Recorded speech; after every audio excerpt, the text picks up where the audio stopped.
അല്ല, ഈ ഒരു ഡിഫൻസ് അതാണ് സൂചിപ്പിക്കുന്നത്. കാരണം ആ. അവര് രണ്ട് നിലയ്ക്ക് ഇവിടെ പ്രവർത്തിച്ചതായിട്ട് നമുക്ക് കാണാം.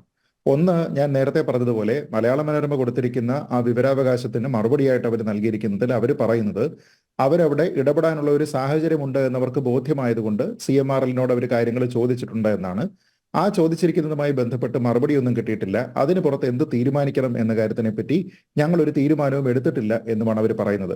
നേരെ മറിച്ച് ഈ കാര്യം അവർക്ക് യാതൊരു വിധത്തിലുള്ള മറയുമില്ലാതെ ROC-യുടെ മുന്നിൽ പറയാമായിരുന്നു, അല്ലെങ്കിൽ SFIയുടെ മുന്നിൽ പറയാമായിരുന്നു. പക്ഷേ അത് അവർ പറഞ്ഞിട്ടില്ല. അതിനെപ്പറ്റി അവരവിടെ മിണ്ടിയിട്ടില്ല. എന്ന് വെച്ച് കഴിഞ്ഞാൽ അവിടെ അവർ പറയാൻ ശ്രമിക്കുന്നത് ഞങ്ങൾക്ക് ഈ CMRL-ന്റെ ദൈനംദിന പ്രവർത്തനവുമായിട്ട് യാതൊരു വിധത്തിലുള്ള ബന്ധവുമില്ല.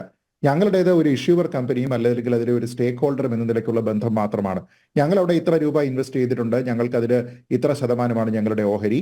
അതുകൊണ്ട് ഈ കാര്യങ്ങളിലൊന്നും ഞങ്ങൾക്ക് യാതൊരു വിധത്തിലുള്ള ബന്ധവും ഇല്ലാത്തത് കൊണ്ട്, അതായത് പറഞ്ഞത് in no way connected with any of the allegations എന്നാണ് പറയുന്നത്. അപ്പൊ ഈ പറയുന്ന ആരോപണങ്ങളുമായിട്ട് ഞങ്ങൾക്ക് യാതൊരു വിധത്തിലുള്ള ബന്ധവും ഇല്ലാത്തത് കൊണ്ട് ഞങ്ങളെ ഒഴിവാക്കണം എന്നാണ് അവർ പറയുന്നത്. ഞാൻ ചോദിക്കുന്നത്, KSADC ഉത്തമ ബോധ്യത്തിൽ ഈ രജിസ്ട്രാർ ഓഫ് കമ്പനീസിന് ഇങ്ങനെ ഒരു മറുപടി നൽകുകയാണ്. ആ മറുപടിയിൽ പറയുകയാണ് ഞങ്ങൾക്ക് ഇതുമായിട്ട് യാതൊരു വിധത്തിലുള്ള ഉത്തരവാദിത്വവുമില്ല എന്നിവർ പറയുകയാണ്. എങ്കിൽ പിന്നെ എന്ത് ഉത്തരവാദിത്വത്തിന്റെ അടിസ്ഥാനത്തിലാണ് മാസങ്ങൾക്ക് മുൻപ് അവർ CMRL-നോട് വിശദീകരണം ചോദിച്ചത് എന്നത് കൃത്യമായി പറയേണ്ടി വരും.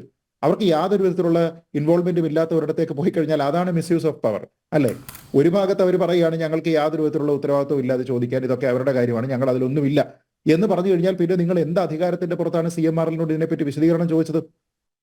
ആ വിശദീകരണം ചോദിക്കുന്നത് നിങ്ങളോട് ആരെങ്കിലും എന്തെങ്കിലും പറഞ്ഞിട്ടാണോ? അല്ല. നേരെ മറിച്ച് അതിൽ തന്നെ പറയുന്നത് പോലെ ഇൻകം ടാക്സിന്റെ ഇന്ററിം സെറ്റിൽമെന്റ് ബോർഡിന്റെ കണ്ടെത്തലിന്റെ അടിസ്ഥാനത്തിൽ അവിടെ ചില ക്രമക്കേടുകളുണ്ട് എന്നുള്ള വാർത്ത പുറത്തു വന്നതിന്റെ അടിസ്ഥാനത്തിലാണ് ഒരു വിശദീകരണം ചോദിക്കുന്നത്. അപ്പൊ അന്ന് ഒരു പ്രത്യേക അധികാരം ഉപയോഗിച്ചത് ചോദിക്കാനായിട്ട് അവർക്ക് സാധിക്കുമായിരുന്നുവെങ്കിൽ അതേ അധികാരം അവർക്ക് ഉപയോഗിച്ചുകൊണ്ട് അവരും അവിടെ പ്രശ്നത്തിൽ നിൽക്കുകയാണ്. ആ പ്രശ്നത്തിൽ നിന്ന് ഇപ്പൊ കൊള്ളസങ്കേതം തുടങ്ങിയ കുറെ വാക്കുകളൊക്കെ ഉപയോഗിച്ചു. ഞാൻ പറഞ്ഞത് അങ്ങനെയൊന്നും നമ്മൾ പറഞ്ഞില്ല എങ്കിൽ പോലും അവരിതിലൊരു പാർട്ടി അല്ല എങ്കിൽ, അവർക്കിതിൽ യാതൊരു വിധത്തിലുള്ള ഉത്തരവാദിത്വവും സത്യമായിട്ടും ആത്മാർത്ഥമായിട്ടും ഇല്ല എങ്കിൽ അവർ ഈ കാര്യം ഇവിടെയും പറയാമായിരുന്നല്ലോ.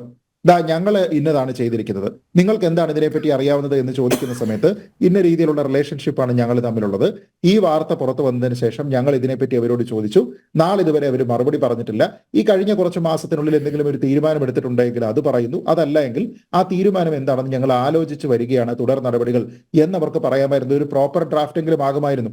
പ്രോപ്പർ ഡ്രാഫ്റ്റ് ആകുമോ എന്ന് ചോദിച്ചാൽ പൂർണ്ണമായ അർത്ഥത്തിലല്ല, പക്ഷേ അല്പമെങ്കിലും ആത്മാർത്ഥത അവരുടെ ഭാഗത്തുണ്ട് എന്ന് നമുക്ക് സംശയിക്കുകയെങ്കിലും ചെയ്യാമായിരുന്നു. ഇവിടെ ഒരു രസകരമായ കാര്യങ്ങൾ കൂടിയുണ്ട്. നമ്മളിത് പറഞ്ഞു വന്നപ്പോൾ ഈ കമ്പനീസ് ആക്ട് 2013 ചാപ്റ്റർ 16, ആ 16-ൽ പറയുന്നത് prevention of oppression and mismanagement എന്ന് പറഞ്ഞിട്ടുള്ള ഒരു സെക്ഷനാണ്. ആ സെക്ഷനിൽ പറയുന്നത് any member of a company who complains that the affairs of the company have been or are being conducted in a manner prejudicial to public interest can approach the tribunal എന്നാണ്. ഏത് ട്രിബ്യൂണലാണ്? നാഷണൽ കമ്പനി ലോ ട്രിബ്യൂണൽ ഉണ്ട്, NCLT-യെ സമീപിക്കാം. എന്ന് വെച്ചാൽ ഈ ഇവർ ചോദിച്ചിരിക്കുന്നതിൽ എന്തോ ഒരു പ്രശ്നമുണ്ടെന്നാണല്ലോ. ഈ CMRL-ലുമായി ബന്ധപ്പെട്ട് അവിടെ എന്തോ ഒരു പ്രശ്നമുണ്ട് എന്നുള്ളതിനെ ഇൻകം ടാക്സിന്റെ ഇന്ററിം സെറ്റിൽമെന്റ് ബോർഡ് കണ്ടെത്തിയിട്ടുണ്ട്. ആ കണ്ടെത്തിയതുമായി ബന്ധപ്പെട്ട് എന്താണ് അവിടുത്തെ പ്രശ്നം എന്നതിനെ പറ്റി അവിടെ ഒരു ഡയറക്ടർ ഉള്ള KSADC അവരോട് വിശദീകരണം ചോദിക്കുന്നു.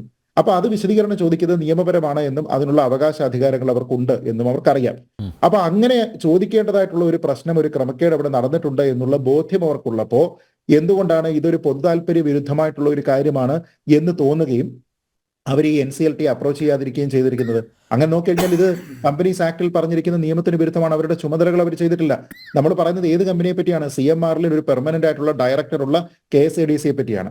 അപ്പൊ ഈ നിയമങ്ങളെല്ലാം കൃത്യമായി അറിയാവുന്ന, ഒന്നിലധികം IAS-കാരുള്ള, ലീഗലായിട്ടുള്ള കാര്യങ്ങളെല്ലാം ചെയ്യാൻ അറിയാവുന്ന ഒരു സംവിധാനം, ഒരു പൊതുമേഖലാ സ്ഥാപനം ഇങ്ങനെ ഉണ്ടായിരുന്ന ഒരു നിയമത്തിന്റെ സാധുതയെ അവർ ഉപയോഗിച്ചിട്ട് പോലുമില്ല.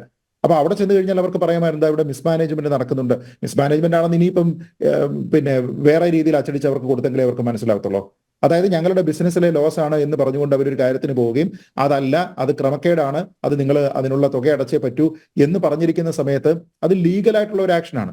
അതുകൊണ്ടാണ് ഞാൻ പറഞ്ഞത് രാഷ്ട്രീയ ആരോപണമല്ല. ആ നിലയൊക്കെ എന്നേ കഴിഞ്ഞു. അങ്ങനെ ഒരു നില ഉണ്ടായിരുന്നു പോലുമില്ല. കാരണം ഇത് പൊതുവെ നമ്മുടെ പൊതുമധ്യത്തിലേക്ക് ഈ സാധനം വരുന്നത് തന്നെ ഇത് ഒരു കണ്ടെത്തലായിട്ടാണ്. അപ്പൊ അങ്ങനെ ഒരു കണ്ടെത്തലായിട്ട് വന്നിരിക്കുന്ന ഒരു കാര്യത്തിന് പുറത്ത് ഒരു നടപടി എടുക്കുകയും, എന്നാൽ ആ നടപടി എടുത്തതിന് ശേഷം ഈ മാസങ്ങളായതിനു ശേഷവും പിന്നീട് ഒരു നടപടി എന്ന് പറയുമ്പോൾ ഒരു എന്താണെന്നുള്ളതിനെ പറ്റി വിശദീകരണം ചോദിക്കുക, അതിനപ്പുറത്തേക്ക് യാതൊരു വിധത്തിലുള്ള നടപടിയും ഇത്രയും നാളെ എടുക്കാതിരിക്കുകയും ഈ ട്രിബ്യൂണലിനെ അപ്രോച്ച് ചെയ്യുക പോലും ചെയ്യാതിരുന്നു കഴിഞ്ഞാൽ KSIDCയുടെ ഭാഗത്ത് നിന്ന് ന്യായമായിട്ടും ഗുരുതരമായിട്ടുള്ള വീഴ്ചകൾ ഇവിടെ ഉണ്ടായിട്ടുണ്ട് എന്നുള്ളത് മനസ്സിലാവില്ലേ? അതെ. അപ്പൊ അത് വീഴ്ചയാണോ അതോ ബോധപൂർവമായിട്ടുള്ള ശ്രമമാണോ എന്ന് ചോദിച്ചാൽ ഈ മണ്ടന്മാരെ അല്ലല്ലോ ഇവിടെ ജോലിക്ക് വെക്കുക. അതെ. അവിടെ ഒരു ഡയറക്ടറെ വെക്കുകയാണെങ്കിൽ ആ ഡയറക്ടർക്ക് എന്താണ് ഡയറക്ടറുടെ ഉത്തരവാദിത്തം എന്നറിയാമല്ലോ. കമ്പനീസ് ആക്ട് വഴി പ്രവർത്തിക്കുന്ന ഒരു സ്ഥാപനമാണല്ലോ KSIDC. അപ്പൊ അങ്ങനെയാണെങ്കിൽ അതുമായി ബന്ധപ്പെട്ട ലീഗലായിട്ടുള്ള ആൾക്കാരൊക്കെ ഇവിടെ ഉണ്ടല്ലോ. ഈ ബോർഡിലേക്ക് പോകുന്ന സമയത്ത് ബോർഡ് ചർച്ച ചെയ്യുന്ന കുറെ കാര്യങ്ങൾ ഉണ്ടാവുമല്ലോ. ഇപ്പൊ ദൈനംദിന പ്രവർത്തനങ്ങൾ, ശരി, തൽക്കാലത്തേക്ക് ഒരു വാദത്തിന് ദൈനംദിന പ്രവർത്തനങ്ങൾ, മാനേജ്മെന്റ്, കൺട്രോൾ തുടങ്ങിയ കാര്യങ്ങളിൽ ഞങ്ങൾ ഇടപെടുന്നില്ല എങ്കിൽ പോലും ഈ ഡയറക്ടർ ബോർഡ് കൂടുന്ന സമയത്ത് എന്താണ് അവിടെ ഇരിക്കുക? അത് ഈ പാലിൽ കുതിർത്ത അണ്ടിപ്പരിപ്പ് കഴിച്ച് ചായ കുടിക്കുന്നതിന് വേണ്ടിയിട്ടല്ലല്ലോ അതിരിക്കുന്നത്.